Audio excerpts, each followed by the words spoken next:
activities for the children where they can take participation, they can participate and take pride in the fact of participation.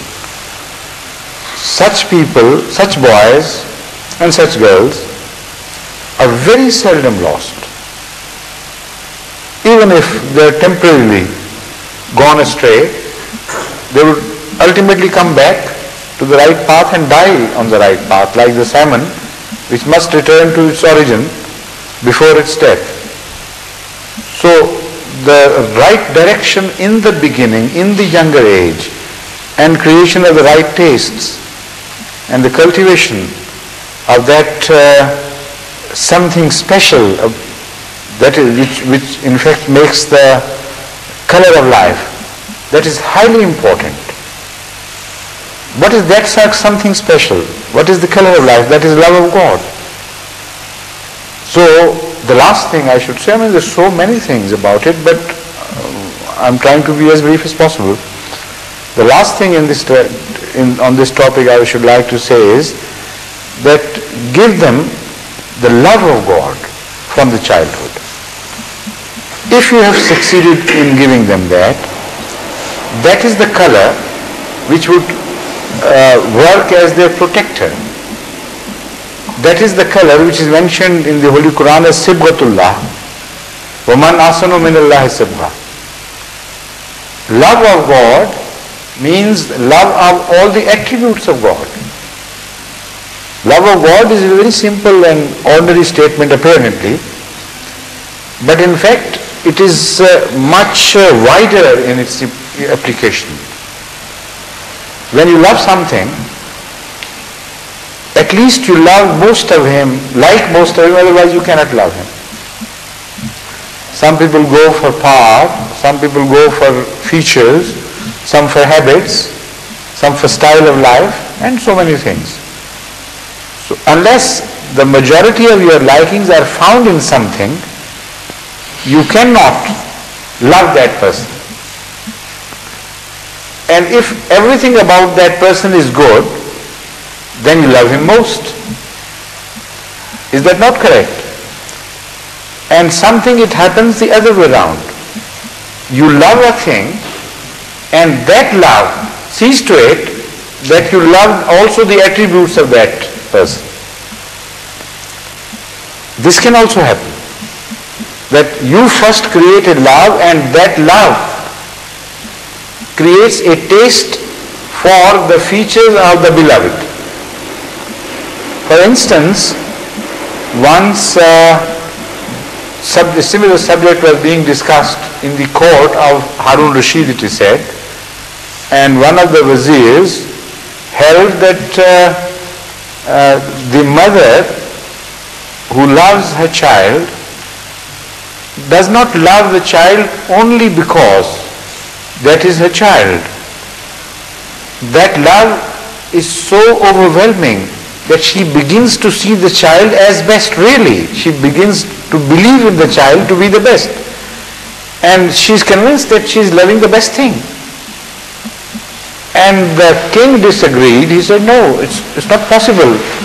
You may love the most ugly thing, yet you have eyes, you have your judgment, of course, and you can know that that thing is ugly. The wazir did not agree. He said, all right, let's go into and make some experiment. So he collected a few boys, among them the boy of a very ugly mother who was, conspicuously ugly, and the boy himself was even uglier.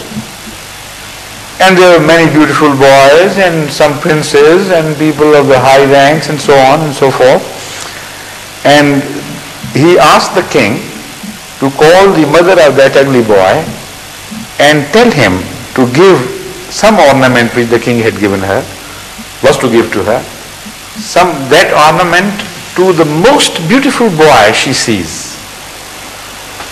So the king gave that ornament to him, maybe it was a necklace or something, and said, go and give this necklace to the most beautiful boy who you see in the rank and file there. And without hesitation, she went straight to her own son and gave the necklace to the son. And without any guilty conscience, she was just, really did believe that he was the most beautiful thing.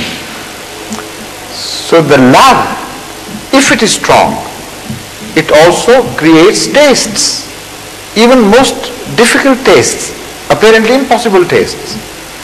So if you give the child the love of God, although to begin with he will not understand the attributes of God, but he will grow up with that love, and when he begins to understand the attributes, he will also begin to love those attributes.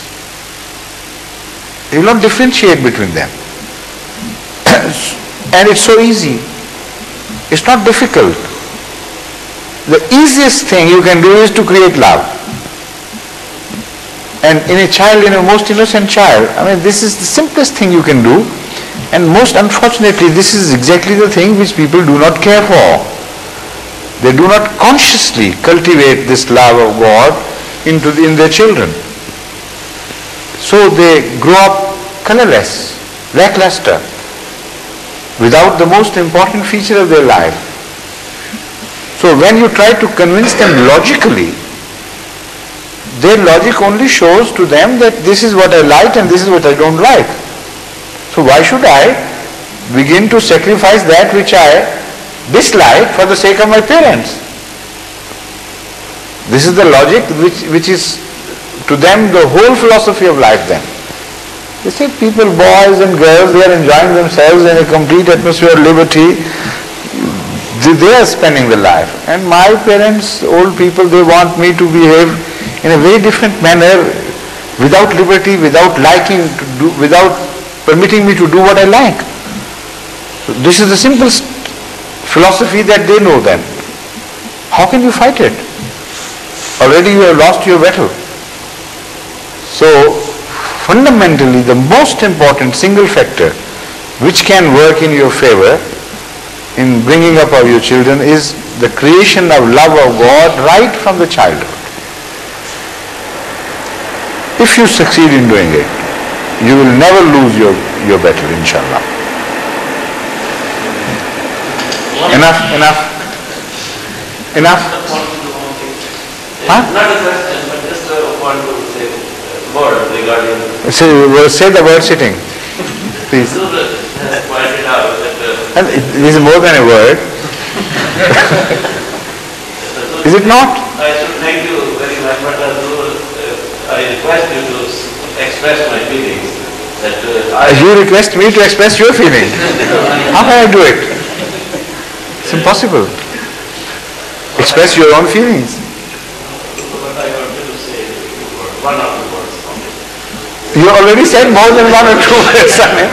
You have said quite a few words. Kareem, no? You think so? All right, tell me, what is it which is bothering you?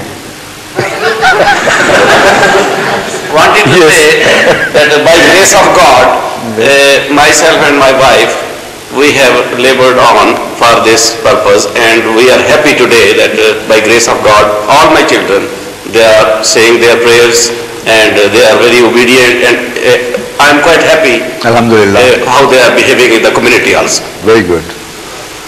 So instead of asking me, you should have told your own experiences.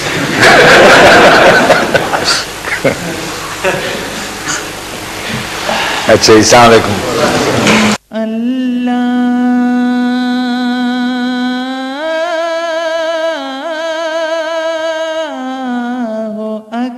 MTA International, reaching the core.